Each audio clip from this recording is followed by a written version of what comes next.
The only thing you see at the moment on the screen behind me is total darkness. The screen appears to be really, really dark. But here's the point. Behind the darkness is something. We are currently in a room, but the light has been turned off.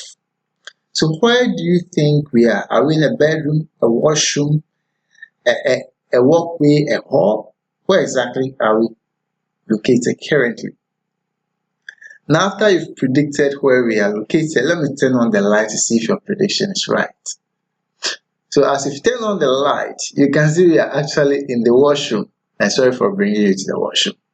Now, let's then turn off the light and see.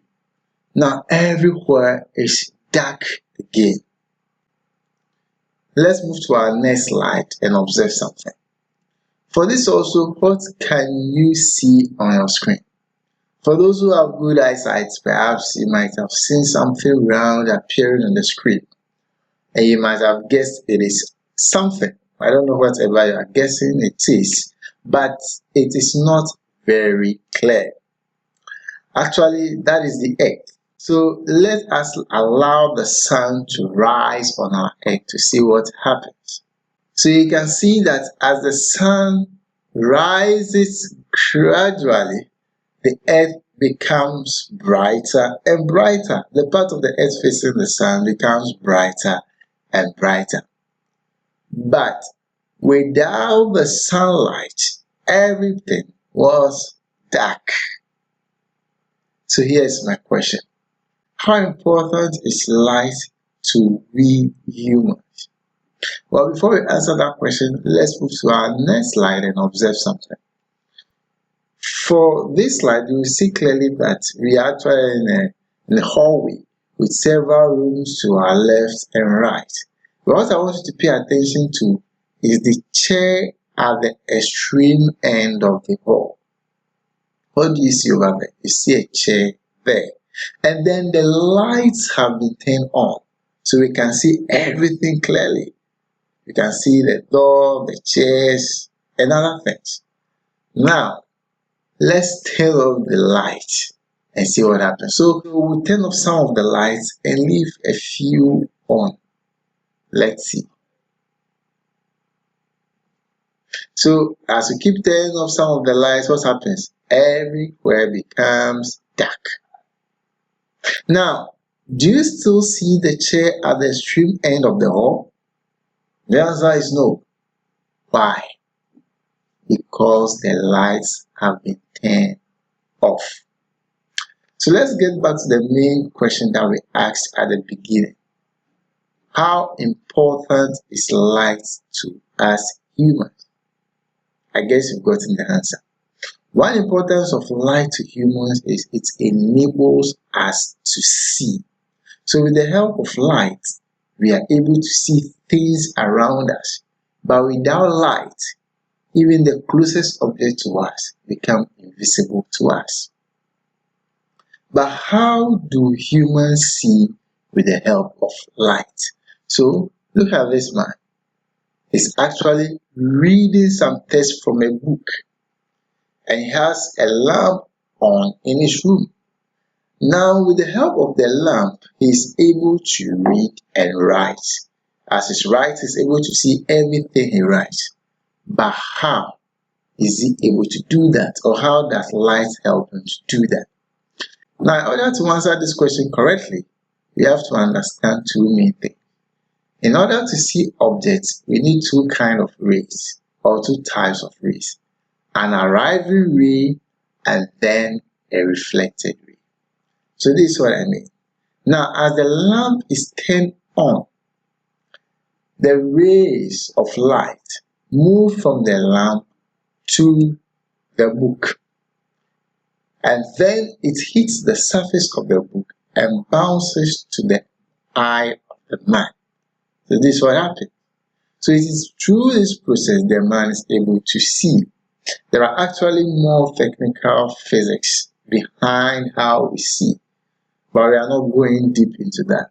We just want to see how the light rays enable the image to be formed through the eye. Now watch this. The ray that moves from the lamp to the book is known as an incident ray or what?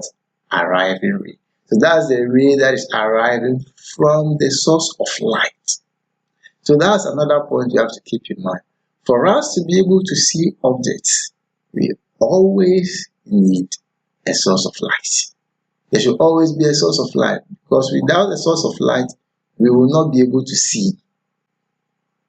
Now, as the incident ray or arriving ray hits the surface of the book, it reflects to the man's eye. And this ray that leaves the book to the man's eye is known as the reflected ray.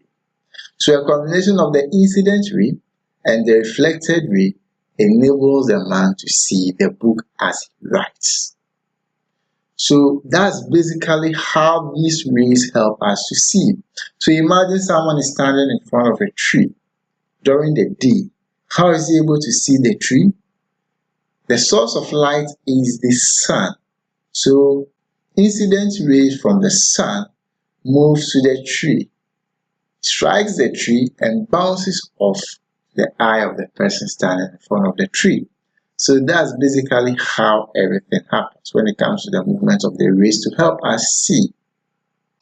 Now have a look at this beautiful bride, looking at herself and admiring herself in the mirror. Now here's the question. How is she able to see herself in the mirror? How does it happen? So you can see in the video that there are actually lights around her, so bright, making everything bright around her. But how do these lights, the source of light, enable us to see? And I repeat, for us to be able to see objects, we need a source of light. So there are several light bulbs in the room. But how do they help her see herself? Now, rays of light move from the bulbs or the lamps to her body. And then when the ray of light hits her body, it bounces off her body onto the surface of the mirror. Remember, the surface of the mirror is smooth and shiny. And because it is smooth and shiny, it's able to reflect back the ray of light. So as the ray of light hits her body and moves to the surface of the mirror, they bounce off the surface of the mirror, and then her image is sent from the mirror to her eyes. That's how come she's able to see herself. So the copy of herself she sees in the mirror is known as her image. So she is the object and her copy is the image. So this is what happened. So light shines from the bulb onto her face, that is the bride's face. And the light from her face travels to the mirror. And the mirror reflects her image into her eyes.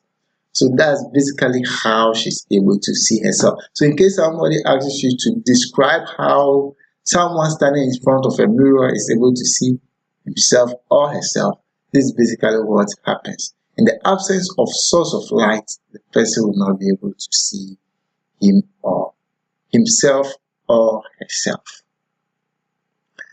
Now for this, we have this woman seeing something.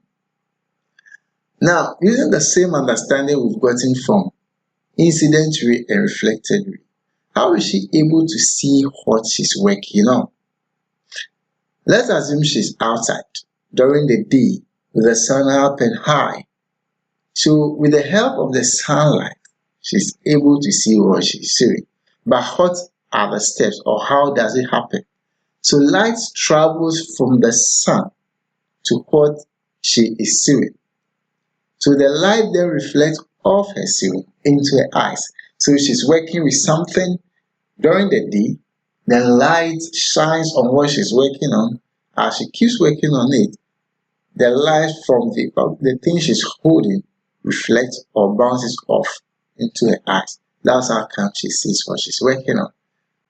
So that's how come light becomes so important in the vision of humans or living things.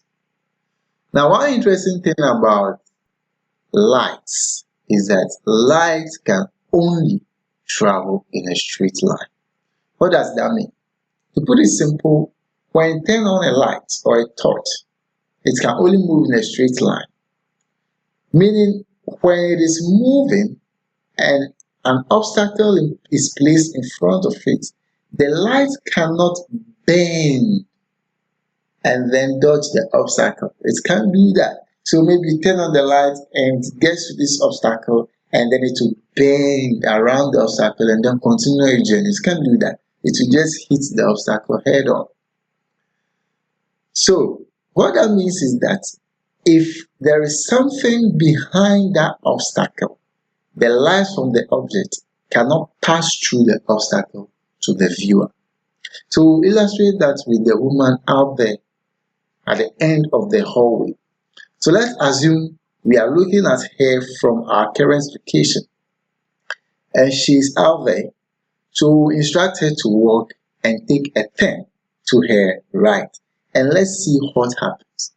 So now she can walk. Look at what happens. So she walks and then takes a turn to her right. She's now out of sight. We can't see her anymore. Does that mean she has disappeared? No. Doesn't mean she has disappeared. She has taken a turn and then the wall is now blocking the light rays from her. The light rays that are moving from her to our eyes. And because the wall is now blocking it, we cannot see her. So as simple as that. Light travel in a straight line. Because of that, we cannot see her again. So have a look at this simple diagram. And let's see what it's trying to teach us. So we have a tube and then a torch. So this is what happens.